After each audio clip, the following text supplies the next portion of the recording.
पहला शायर कृष्ण और पहला श्रोता यानी सामे अर्जुन, और उसी वंशज से ताल्लुक़ रखने वाले हमारे बलराम यादव। मैं ये चाहता हूँ कि बलराम भाई अगर मेरी बलराम त्रिपाठी जी, मैं चाहता हूँ कि बलराम त्रिपाठी अगर हूँ, इनका नाम मुझे पहले देना चाहिए। आइए साहब, स्वागत करें बहुत अच्छी तरह से। बहुत ही खूबसूरत अदब की महफिल हमारे शमीम भाई ने सजाई है, इसके लिए मैं दिल से उनका शुक्रिया अदा करता हूं। आप सभी बुजुर्गों से दुआ चाहता हूं।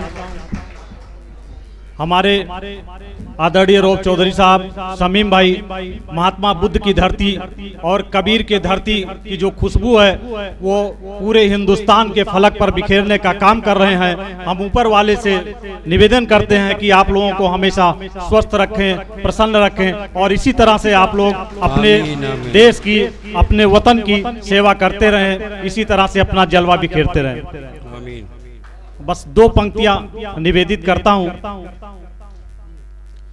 हम चिराग आंधियों में अपना जला लेते हैं, हम चिराग आंधियों में अपना जला लेते हैं, ये दिल जिसे चाहे उसे अपना बना लेते हैं।